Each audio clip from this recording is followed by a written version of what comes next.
Hey everybody, it's your boy L, Captain Hunter, coming at you again. Listen, I wanted to do a quick video here. I'm actually recording this on two different devices. It was on my laptop, and the other one's on my phone here because I want to put this on YouTube and Instagram because I think it's a message that needs to be it needs to be talked about. So I came across this story, right, as a New York corrections captain, right. She ended up passing away due to a botched surgery by some doctor down in Dominican Republic. And I wanted to speak about this issue of beauty standards. I want to talk about this issue of what we're doing in order to enhance our bodies, what we're doing to, because of this instant gratification, not real culture that we're living in, that we're abiding in, and all that. So here's this beautiful young woman who I believe was married, and just a sad case. So we can see here that I'll try to read this here. She died after going to report. NYC corrections captain died reportedly going to the Dominican Republic to receive a Brazilian BBL butt lift from a phony doctor once indicted for operating without a medical license. Tandra Bowser Williams, 49, corrections captain at Rikers Island, suffered a massive stroke just days after jetting off to the Santo Domingo to receive a fat transfer surgery from a plastic surgeon, Dr. Hector Cabral, on May 13th. Her husband, Curtis Williams, recently recounted to the Daily News. This guy was indicted back in 2011 by the New York attorney Schneiderman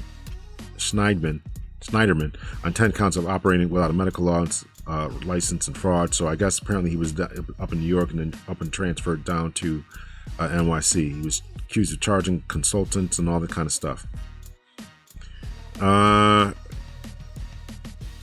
Her exact words were, "You're going to love Dr. Cabral's work. I didn't care one way or another. I accepted my wife the way that she was," he said. "Everybody's distraught. She was the heart, the lifeline of his family, the heartbeat." The Daily News reported she cut a deal with prosecutors and all that, no jail time and all that. So, listen, I want to talk about this. Obviously, my heart goes out to this man, to his family, and I want to focus on the words that he said. I loved her the way that she was. I think that there's far too many ladies out there who are under the impression that men only want certain things. Where did we get this impression from? Well, we were told that men are very visual. True. We're told that men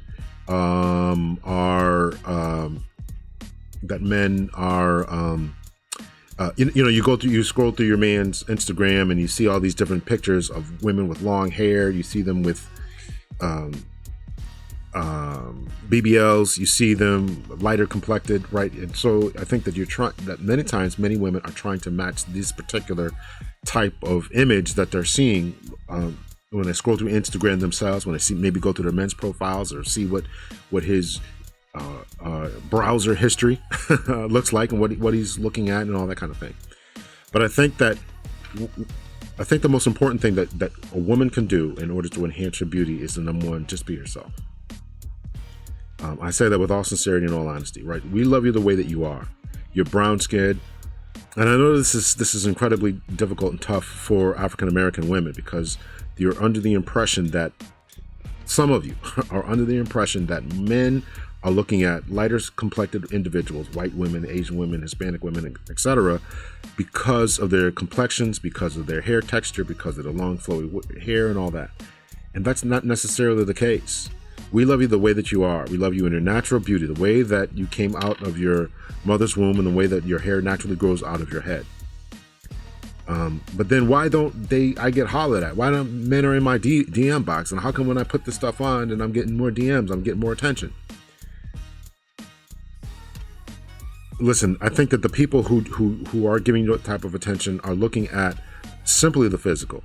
But when you have been chosen to be a wife, to be a mother, to be a girlfriend, long-term girlfriend, whatever, that it's certainly more than all these things, right? So I'm not against people doing things to enhance their beauty, right? I got my teeth fixed. I have some tattoos. I think that we should do these things, but I don't think there's anything wrong with doing some of those things, right? But I do think that there's some things that when you're talking about invasive surgeries where people are dying, right? And when I went to Google the story and pull up this page, right, there was other stories, right? Here's a lady talking about, I nearly died during my botched Brazilian, right? And that was June 7th, 2022, right? Right, so this lady goes on. This is from the New York News here. Let me get this off the screen here. Excuse me, from the New York Post, right? This is Courtney Smith, mother too. She miraculously brought back to life after dying in the operating table in a Turkish cosmetic surgery clinic while undergoing a BBL, right? Now she's warning others of the potentially dangerous dangers of body boosting makeover. It was the biggest mistake of my life, Smith, 25, told Kennedy News. The operation, which she opted for in 2020, left her severe scarring and lifelong heart issues. I wish I never did it. Here's another story. Let's see if I can get it here. Botched BBL. This is from Black Enterprise. Black woman undergoes plastic surgery in Dominican Republic that turns deadly. This is May 2nd, 2022. And, so these stories are all over the place. And, again, I can't stress to you enough that we love you just the way that you are. Your brown skin, your dark skin, your light skin, your hair, your nails, the way that they came out, your eyelashes, eyebrows. We love you the way that you are, right? So I think that, yes, do the best that you can to enhance what you have, get your teeth fixed, but these dangerous things that are going on, I've done shows about this, lighteners and brighteners, skin bleaching, and all this type of thing. They're dangerous. They're unnecessary. We don't necessarily collectively like them as men. It may get you a little bit more attention, but is that attention positive? Is it someone who's going to wife you up? And, I'm not trying to throw dirt on anybody or anything like that as they're gone and this family has to grieve. But she had a husband who loved her just the way that she was. What's the need for added attention? What's the need for that? We all want to feel good about ourselves, but it's not going to come in these particular ways. So, I say this with all seriousness. We love you just the way that you are. We want you just the way that you are. The things you can do, hitting the gym, eating right, exercising, nothing wrong with, getting some stuff done to your fingers and toes and make sure those are painted and looking the way they should. But these dangerous types of procedures that people are putting themselves to get a little bit more attention, to feel better about themselves, I think is very, very dangerous. In order to receive gastric bypass surgery, people had to get psychological evaluations. That's one of the parameters of that. And I think that probably is going to be coming. And that's why people are flying out of the country, going to Turkey and going to the Dominican Republic in order to get these things, because you don't have to meet these higher standards. And you have to ask yourself, why are they doing that? Why are they not trying to meet these standards that are out there? So I think that people really should think about those types of cosmetic type of things that are being done. People are scarred, heart problems and all that.